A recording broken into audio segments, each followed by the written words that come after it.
Oh, hi there. This is Dr. Rich McLean and Crystal, the Husky. I changed my name to Baron Dodger after I was murdered. How do I say that? Because I suffered a fatal injury and I was revived from death. And I'm asking for help. It's brave to ask for help. People who ask for help should receive it. Unfortunately for me, that's been an impossibility as a targeted individual earmarked for destruction from the Australian government.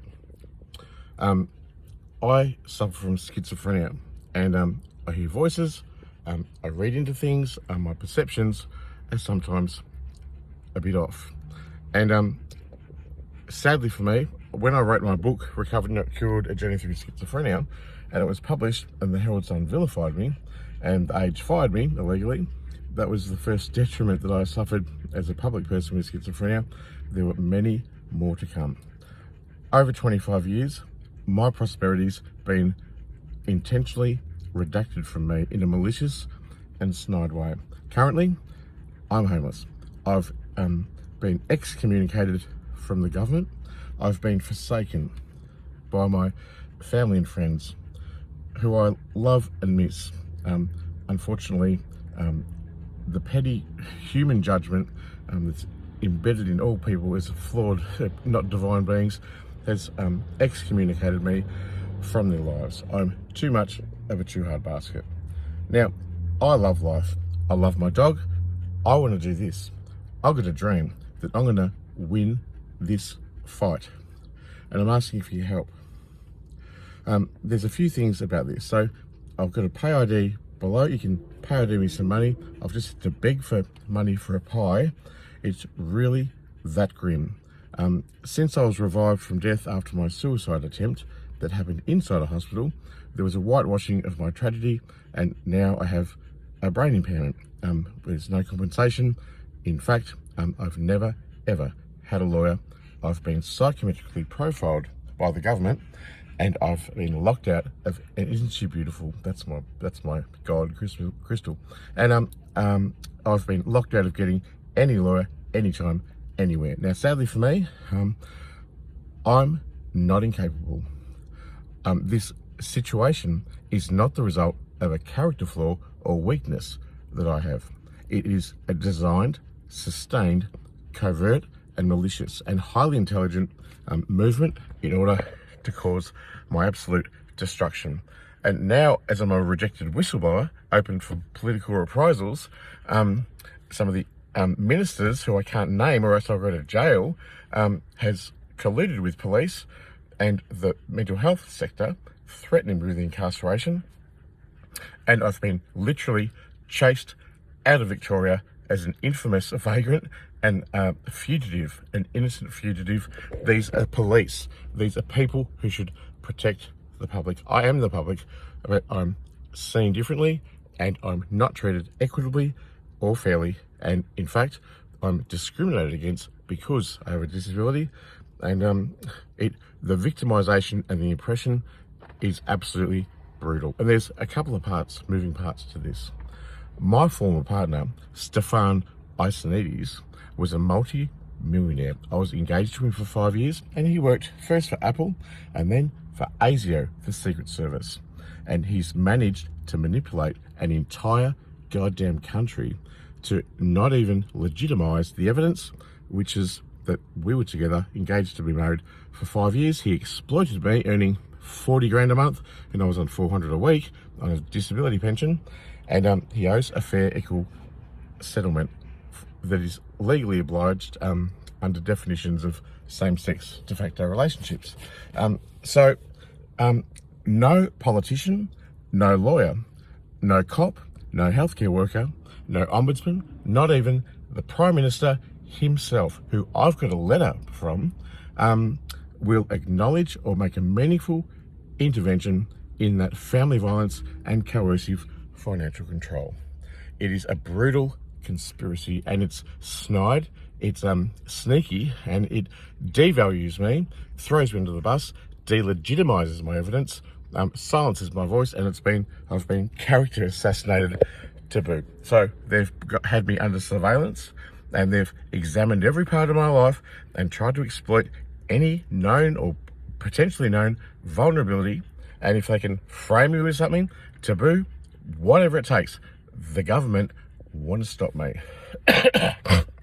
And I need your help for me and Crystal to keep going, because all I want to do is to live in a quiet house with food and medicine and a computer and a car, and retire just by myself. I'm obliged to get those things as a disabled person in this country under the UN Charter of Human Rights for a person with a disability. The government are in clear breach of its obligations. Now, I've got no civil liberties, I've got no access to the law, I've got no privacy, I've got no agency to enjoy my life, I'm under surveillance. People follow me. There are covert, intelligent government agents, and they follow me through apps and around, and they harass me, they intimidate me, and it really is a brutal oppression. I'm in the fight of my life, and no one really knows what's going on for me. Now, it is true that this is a violence of neglect. They're hoping to solicit my suicide out of desperation, and it's come that close numerous times. They want to kill me. That's what they want. They want me to kill myself. But I've got my beautiful dog here, Crystal, and I've just got my sentience. That's about all I've got, and my wits about me to try and find a way out of this somewhere. Now, it is also a physically violent conspiracy to pervert the course of justice.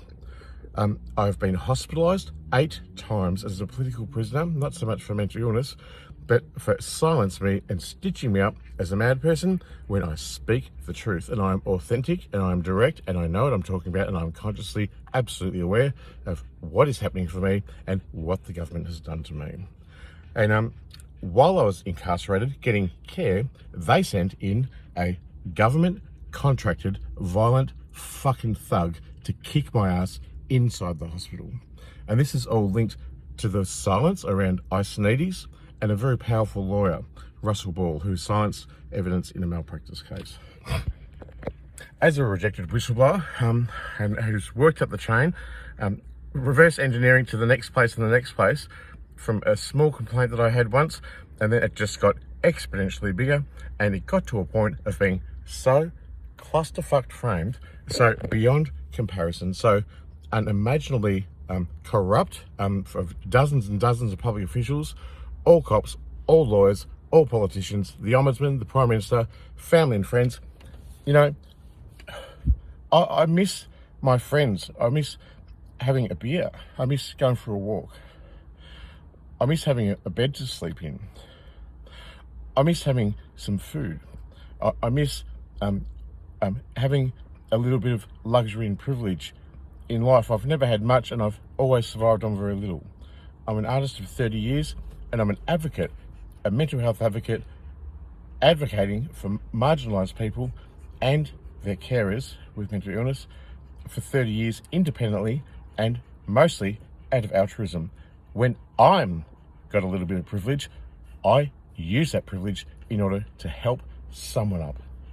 And you know what these politicians and lawyers and all these people do? They've got enormous amounts of privilege. They've got offices and clothes and food and human rights and legal rights. My human rights are documented as abused, and the Australian Human Rights Commission won't even investigate, and neither will the NDIS, who is just another statutory agency who is keeping me in poverty and abusing me and refusing to acknowledge any other settlement which would forsake the even need for me to be on the NDIS. They are the original gang stalkers and my my oppressors, my perpetrators. Now, it's systemic and political. Like, I'm banned at AFCA. I can't go to the Australian Human Rights Commission. I don't get insurances. I don't get work cover. I don't get compensations. I don't get settlements. I don't get equality before the law. What I get is my business taken, my website ruined, Facebook, LinkedIn, Twitter taken, my phone hacked, my computer intercepted, my telecommunications intercepted, and my qualifications destroyed. I'm a doctor of philosophy and I have a master's of education, and I'm not stupid. I know exactly about quantum intelligence beyond the event horizon, and I know a whole lot of covert and highly secret technology that they're now utilizing in order to gangstalk me, harass me, intimidate me, and drive me to death. Now, that's why I say I'm a murder victim, because this conspiracy to pervert the course of justice is cruel. It has malice and it has ill intentions. It's not okay. I'm a human rights awarded author and advocate and artist of 30 years, and I helped tens of thousands of people on local, state, federal, even international levels. I've got a documentary made about my life. I've travelled the world. I am not incapable. This situation and my poverty is not the result of a character flaw, weakness, detriment, or failing on my behalf. It's because I had the urgency and the agency to speak truth to power, and I pissed off powerful fucking people. Those powerful people are cowards, acting with enormous privilege and money and power. And they orchestrate things from afar, do it silently, never identify themselves, and get other pawns to do their bidding as narcissistic monkeys. And this is why most people are followers when you're a scapegoat as a targeted individual, and they're happy to be ruled and influenced by whoever tells them what to do. I don't have an allegiance to the government, a religion, my family, a club, a sports club, an organisation. I am the real, authentic deal of a sentient being who wishes no harm on anyone and commits to non-violence. But the violence in neglect and the imminent risk to my health, wealth, safety and life, which has sustained and been going for 4 long years as I battle this as a homeless person, has really been profoundly disorientating, and it has a malice that's beyond compare, and I just can't compute it, because everyone knows, everyone's in on it, everyone knows I'm struggling and failing, and still people neglect to act. What I'm asking today, please, viewers, is that you please, if you can't do it for me, do it for lovely Crystal in the back. She's my God, and I want to live despite their best efforts to murder me again. I'm resilient. I'm a truth speaker and a seeker, and I'm aware, and I'm intelligent. And my brain's a bit memory fart now because of the brain injury, but you know, I wouldn't be here. I deserve to be here. I deserve to have a home, food, medicine, all those things. I'm not perfect. I didn't say I was, but I'm opposed by enormous brutal. That's the contrast of what opposes me. There must be some divine shining light that's superhuman resilient, and I often wonder when I died in the hospital and they revived me from certain death, that God didn't choose me for a purpose. I believe I have a purpose. Everyone does. It's just that mine is carved out by in the impossible opposing of this federal conspiracy, which has got all my social networks, my professional networks. I haven't got a person to call in the world. Will you please listen to me? I'm asking for help. I need the help because I'm unable, and it's impossible to be able to confront this on my own. I need the other humans. I love people. I've always loved people, and I'm just asking for your compassion. Please be kind.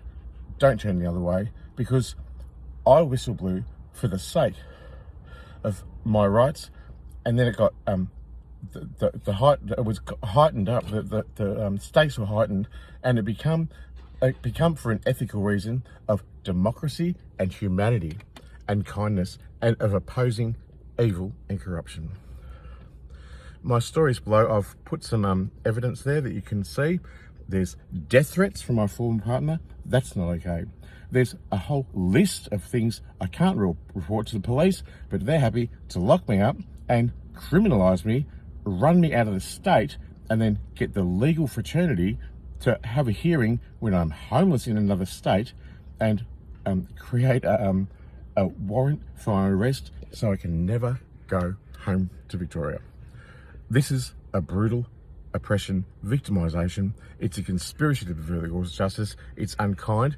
It's cruel, because I was already a person who had suffered detriment and had suffered from schizophrenia and been brave and courageous about it, and they weaponised it, turned it against me, and now they're trying to exploit any weakness. You know, they throw libel, slander. They will ruin me and stop me in any way possible. It's either jail, a psychiatric institution, death, or the slim chance at hope that me and Crystal will have a home. And one day, it's been years, I'll be able to sit down with a friend and